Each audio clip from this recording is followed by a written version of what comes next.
Hello students,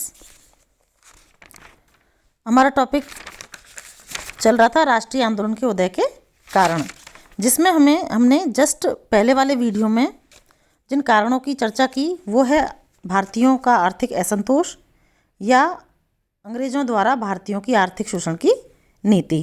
और दूसरा point जो हमने डिस्कस किया था वो था भारतीयों को उच्च पदों से अलग रखने की नीति, जिसमें सिविल सर्विसेज में किस प्रकार से भारतीयों को, योग्य भारतीयों को भी रोका गया, इस पर डिस्कस किया था।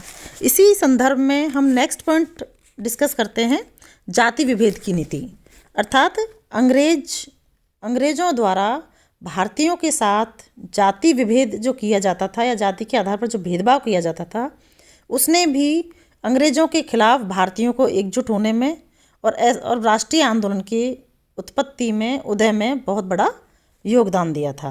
देखिए, जब 1857 के विद्रोह से पूर्व भारत स्थित अंग्रेज़ों और भारतीयों के संबंध ठीक थे, है ना, पर्याप्त अच्छे नहीं कह सकते, तो हम ये कह सकते हैं कि ठीक थे।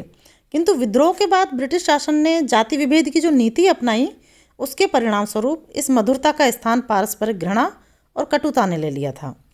अब अंग्रेज जो भारतीयों को आधे वनमानुष और आधे जंगली, है ना, हाफ गोरिल्ला और हाफ नीग्रो कहने लगे, और भारत में जब वे अपने देशवासियों के संपर्क में आते थे जिन्हें विद्रोह के भयंकर अनुभव थे, कहने लगे, तो भारतीयों के प्रति उनकी घृणा की भावनाएं दृढ़तर हो गई।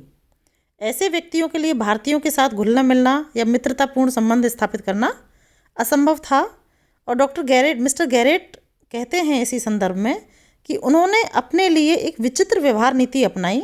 किन्होंने? अंग्रेज़ों ने अपने लिए एक विचित्र व्यवहार नीति अपनाई, जिसके 3 महत्वपूर्ण सिद्धांत थे। एक क्या कि एक यूरोपियन का जीवन अनेक भारतीयों के जीवन के बराबर है। मतलब ये सिद्धांत था उनका कि एक अंग्रेज का जो जीवन है वो अनेक भारतीयों के जीवन के बराबर है। दूसरा सोचते थे कि प्राच्य देशवासियों पर केवल भय के आधार पर ही शासन किया जा सकता है, अर्थात भारतीयों पर शासन केवल भय के आधार पर किया जा सकता है। और तीसरा वो सोचते थे, या तीसरी जो नीति थी वो थी कि वे यहाँ लोकहित के लिए नहीं वरन अपने निजी हित और ऐश्वर्य के लिए आए हैं। देखिए किस तरह की दुर्भावनाएं सामने आती हैं। एक तो भारतीयों को पूर्ण इंसान मानना ही उनके लिए एक चुनौती था। अंग्रेज़ों के लिए चुनौती मीन्स स्वीकार्य नहीं था कि भाई भारतीय भी पूरी तरह से इंसान हैं। उनकी नज़र में वो आधे वनमानुष और आधे जंगली, है ना, सभ्य तो मानते ही नहीं थे, बल्कि आधे जंगली कहकर उनको संबोधित करते थे या आधे जंगली मानते थे। इसके साथ ही उनकी जो नीतियाँ थी कि भाई एक अंग्रेज का जीवन अनेक भारतीयों के जीवन से ज़्यादा कीमती है, या भारतीयों पर केवल भय के आधार पर शासन किया जा सकता है, और हम यहाँ पे केवल भारतीयों का शोषण करने के लिए या अपने लाभ के लिए, अपने ऐश्वर्य के लिए आए हैं। ये इस तरह की बातें थी जिसने भारतीयों के मन में अंग्रेज़ों के प्रति जो थोड़ा बहुत भाई 1857 की क्रांति से पहले जो भावनाएं थी, जो थोड़ा सा सम्मान कह सकते हैं जिसको, या मेलजोल कह सकते हैं, उसको पूरी तरह से विरोध में प्रकट कर दिया या विरोध में परिवर्तित कर दिया। तो भारत स्थित ब्रिटिश सरकार और अंग्रेज़ों की मनमानी तथा आतंकपूर्ण नीति भारतीयों को विशेष रूप से खटकने लगी, बहुत ज़्यादा खटकने लगी।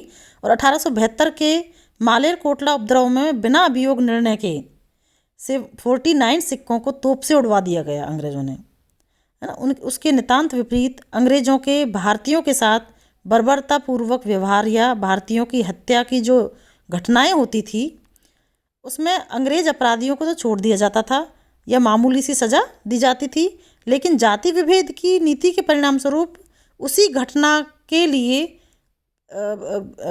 भारतीयों को इवन फांसी दे दी जाती थी, मृत्यु दे दी जाती थी, या बहुत ही ज़्यादा उनके साथ अमानवीय व्यवहार किया जाता था।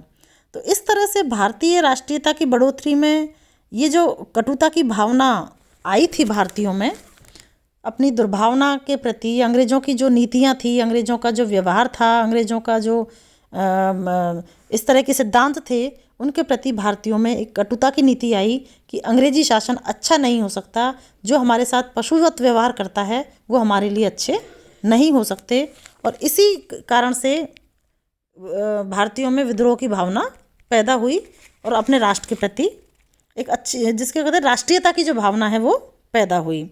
और इसी संदर्भ में जाति विभेद की नीति जैसे शोषणकारी जो कार्य है, दमन के जो कार्य थे वो चल रहे थे, उसी संदर्भ में यातायात के साधन और संचार के साधनों का जो विकास हुआ था उसने भी राष्ट्रीय आंदोलन के उदय में महत्वपूर्ण भूमिका निभाई थी।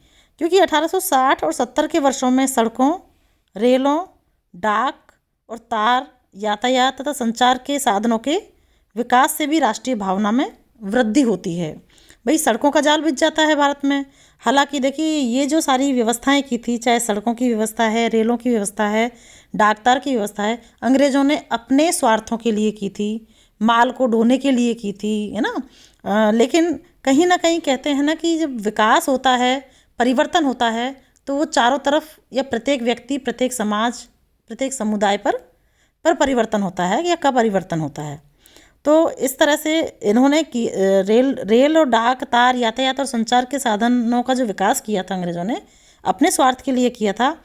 लेकिन इससे क्या होता है कि भारत के विभिन्न भागों में रहने वाले जो लोग थे वो आपस में मिलने लगे, एक दूसरे के पास आने जाने लगे, सूचनाएं एक दूसरे तक पहुंचने लगी और सीधा संपर्क जो है जनता से, व्यक्तियों का या भारतीय नेताओं का या राष्ट्रवादियों का आपस में बढ़ने लगा।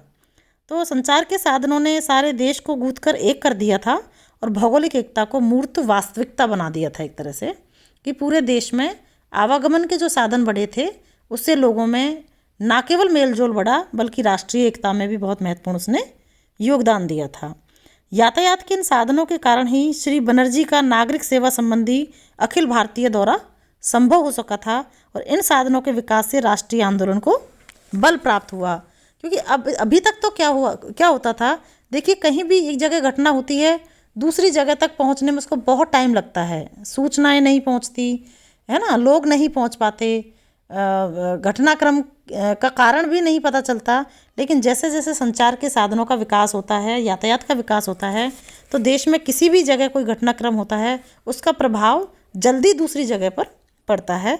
तो कहीं ना कहीं इन कारणों से भी राष्ट्रीय एकता पैदा हुई। पूरा देश जो है वो कहीं ना कहीं एकता के सूत्र में बंधा और राष्ट्रीय आंदोलन के उदय में महत्वपूर्ण भूमिका इन साधनों ने निभाई थी।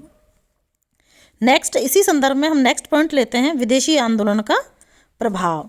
देखिए इनका भी बहुत प्रभाव पड़ा भारतीय राष्ट्रीय आंदोलन पे। जैसे इटली, जर्मनी, रोमानिया, सर्बिया के जो राजनीतिक आंदोलन हुए, फ्रांस में तृतीय गणतंत्र की स्थापना हुई और इंग्लैंड में सुधार कानूनों को पारित हुए। ये सारी घटनाएं ऐसी थी जिन्होंने भारतीयों के मस्तिष्क पर बहुत पॉजिटिव प्रभाव डाला और इन आंदोलनों ने भारतीयों को दृढ़ता प्रदान की, उन्हें अपनी मातृभूमि की स्वाधीनता हेतु संघर्ष के लिए प्रेरित किया। मजूमदार इसी संदर्भ में कहते हैं कि भारतीय सीमा के बाहर घटित इन घटनाओं ने भारतीय राष्ट्रवाद की धारा को स्वाभाविक रूप से प्रभावित किया। अर्थात दूसरे देशों में जब आंदोलन होते हैं, दूसरे देशों में जब क्रांतियां होती हैं, इंग्लैंड में जब सुधार कानून पारित होते हैं, तो पढ़े लिखे शिक्षित जो भारतीय हैं वो उनके मन में एक और चीज़ पैदा होती है, या भारतीयों के जो गुलाम देश हैं उनके मन में भी ये बात पैदा होती है कि हम क्यों नहीं अपनी आज़ादी के लिए लड़ सकते, है ना। जब दूसरे देशों को उदाहरण जब देखते हैं तो एक आज़ादी की भावना उनमें पैदा होती है और यही आज़ादी की भावना इन आंदोलन के परिणाम स्वरूप भारतीयों के मन और मस्तिष्क पर पड़ी, जिसका राष्ट्रीय आंदोलन में महत्वपूर्ण योगदान दिया। नेक्स्ट कुछ पॉइंट हम अगले वीडियो में डिस्कस करेंगे। धन्यवाद।